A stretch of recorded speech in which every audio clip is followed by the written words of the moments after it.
I don't sort of go in with a lot of expectations about any poem, although there are some that I do feel this one has a real chance to work well. One of the ones that I can think of when I first wrote it that I thought might be a winner was Think and Do.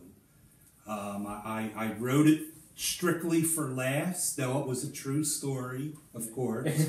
But I wrote it for laughs, and it's obvious I wrote it for laughs, and it got laughs. So yeah, okay. So that it worked, and it worked the way you wanted it to work. Yes. Do you want to read that? I will read that, and if Alice Woodson Watt is watching this, she will, because she loves this poem. I'm sure a lot of other people will. Think and Do. It was never a good thing to have a sense of humor and be a Catholic schoolboy too. Such was the day Sister Margaret Maria, or Maggie as we affectionately called her, proved this theory to be fact. Sitting next to James, the funniest kid in perhaps the entire school, helped ease the burden of surviving English class with the oldest, meanest, scariest nun to ever emerge from a Catholic nightmare. Take out your Think and Do books, she commanded in that creepy voice. James opened his book, looked at me with a grin, said, "Thought and done," and closed it again, which hit me with a fierce pierce of suppressed laughter. Mr. Delhi, as Maggie always mispronounced my name, perhaps you would like to tell us what is so funny.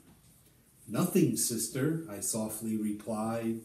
On your feet, boy, as she moved from behind the desk. Fear suddenly shot through me as James muttered, "Oh shit, here she comes." Before I could brace myself for whatever torture God told her to bestow upon me, she threw her ugly, cratered face directly in front of mine. "What is so funny, Mr. Delhi?" she screamed. You said think and do. James said thought and done. The words just spazzed from my mouth.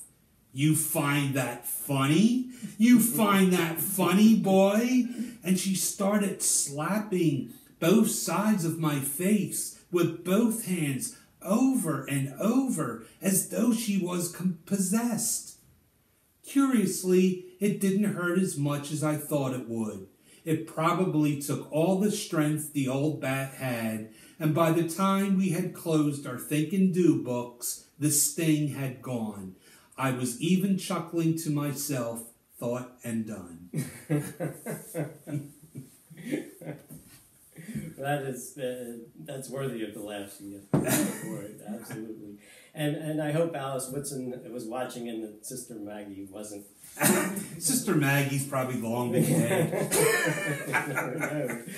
She's half dead then. As you said, humor is easy. You can always tell if the audience is laughing. That's the most salient response that you can get. Yes. If you get silence, sometimes that's good if it's a good silence. Like there's different natures to different silences too. Like sometimes you really kind of want to go for that awed silence. I mean that can be wonderful if you actually see it on the faces of the people who are out there.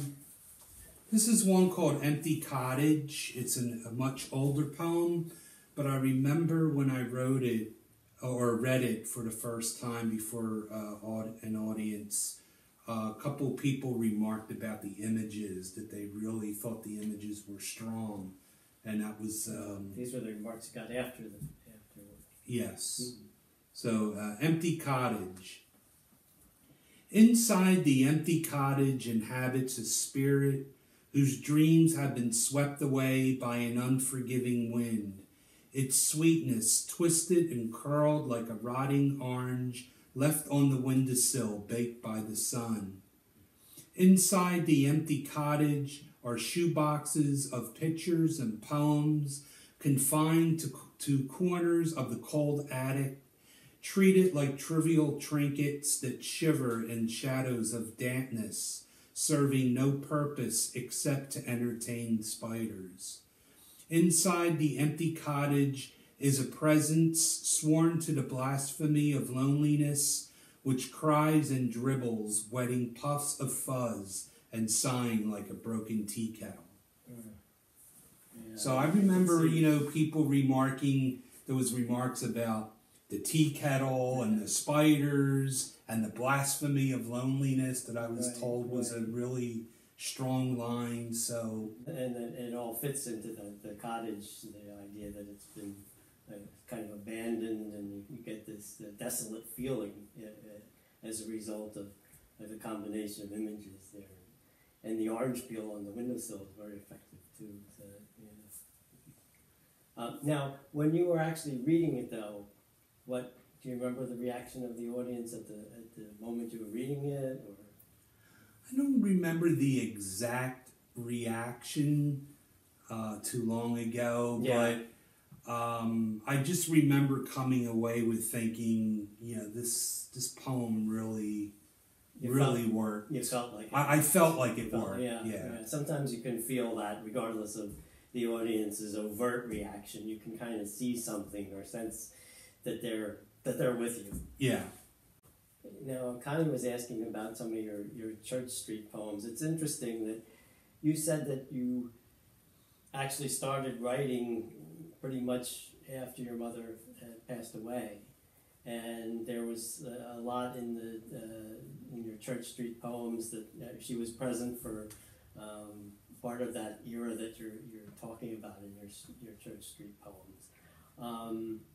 I was wondering, I know you collected them, you made a collection out of them. Did you write them all about the same time, or in the same, at least in the same decade? I know you keep your poems according to decade. Yeah, I wrote them pretty close together. You did. And that had started out really in Christine Grove's workshop that we were in. I had a poem called 1622 Church Street, which I was not happy with. Brought it to the workshop, and Christine said, each line or every couple of lines of this is its own unique poem. You're trying to cram all these things in one poem, it's not working. So I went away, tried her suggestion. Don't remember which one I wrote first, but I brought that to the workshop. She said, much better, keep going with this. I kept going with them, and at one point she said, this is you're going to be your new chapbook. And I thought, yeah, I suppose it is. But they came, once I had the first one, just strictly based on my memories, they came very quickly. Ah, okay. I mean, editing not so much, but the guts of the poem, which is how I write anyway. The guts of the poems can't come fast. Right. But we get a lot of suggestions from a lot of different people, and some of them you just take them for what they're worth and don't do anything about it. But for some reason you decided to actually follow up on this. Was it because it was Christine's suggestion, or was it because you thought that the suggestion itself had merit? Both. I had a lot of respect for Christine. Right, that helps. Still do. Still miss her very much. Yeah, me too.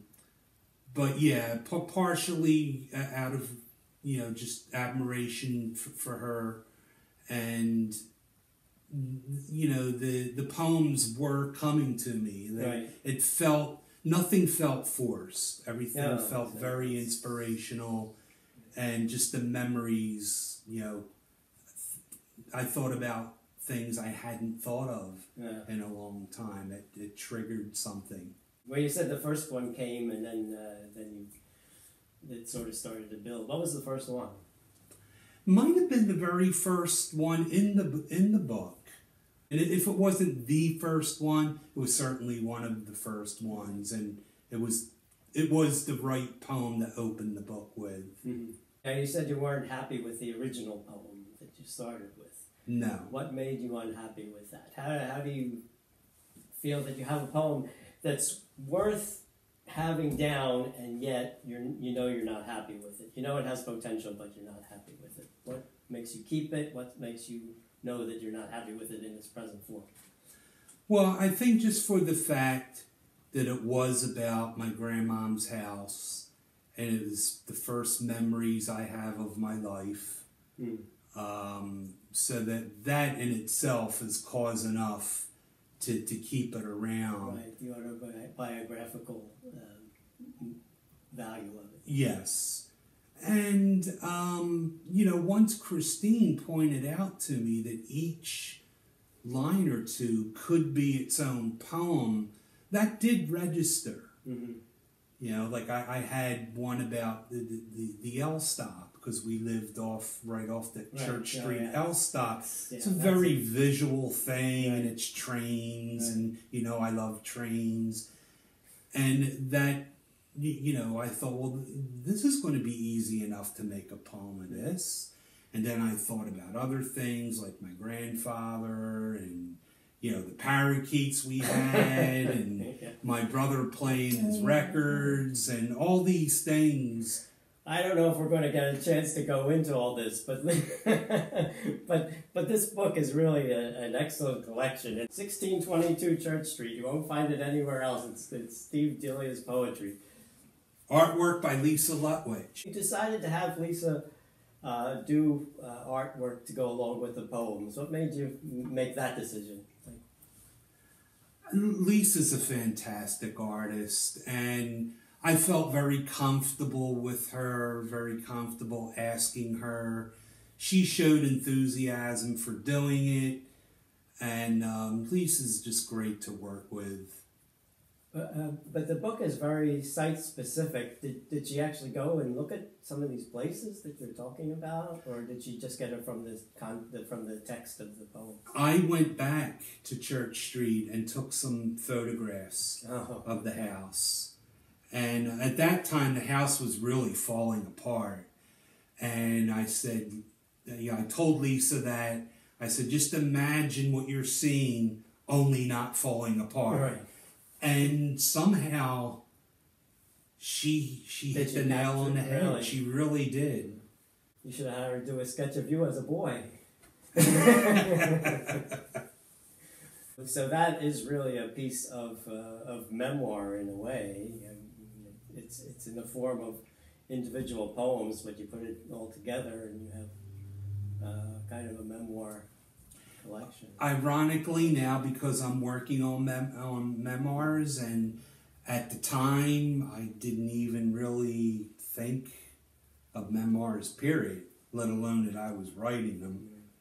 But it is kind of like poetic memoirs.